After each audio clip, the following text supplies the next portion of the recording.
I was born, July 2nd, 1941.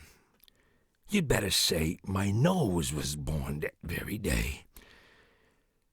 What follows is an incredible story about an enormous conch.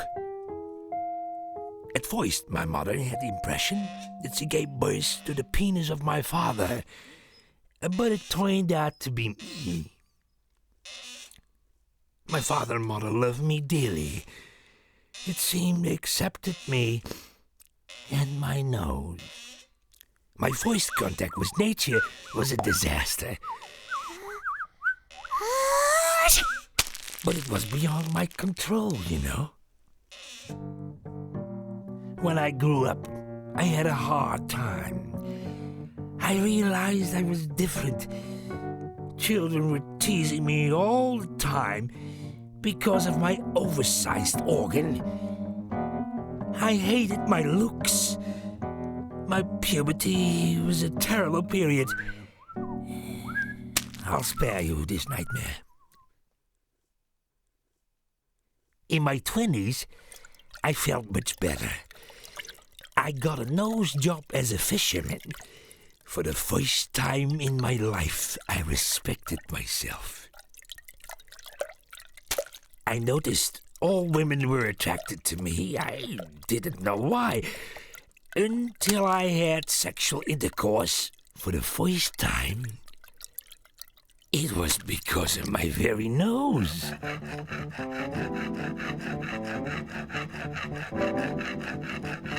In 1962, I got the Big Nose Award.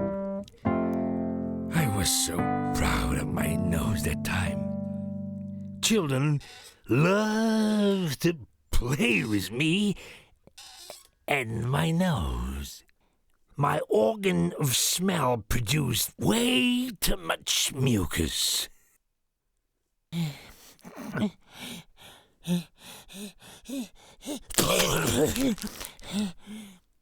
Driving a car was not that easy.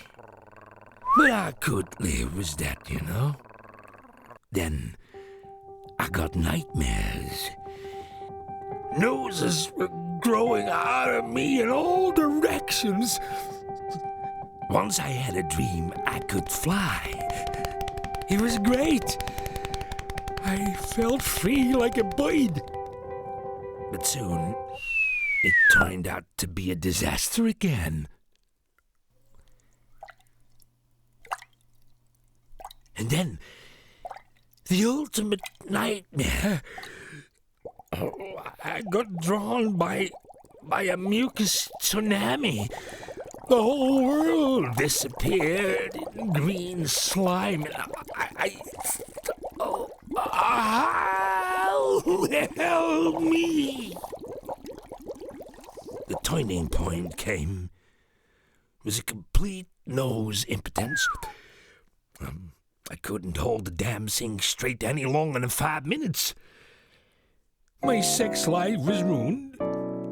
I lost my self-esteem. I lost my job.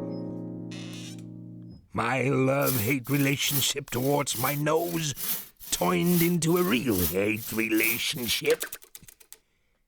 Finally, I decided to get rid of the bloody thing.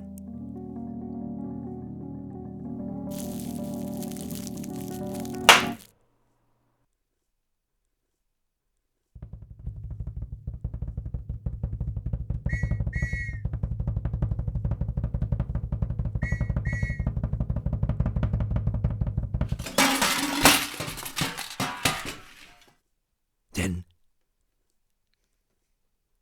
suddenly, my nose fell off spontaneously. I was so happy. Time passed by. But after a while, I felt uneasy over the amputation. I realized I missed my nose. I got so depressed. I went to the graveyard where I had buried my nose and cried for hours.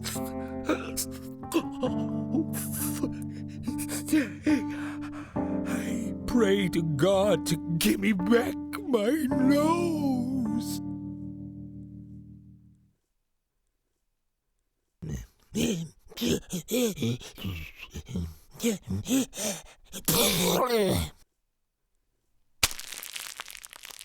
Everything seemed so hopeless.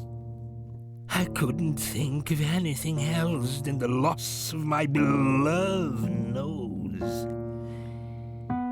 I despised myself. Why didn't I respect my nose when it was still a part of me?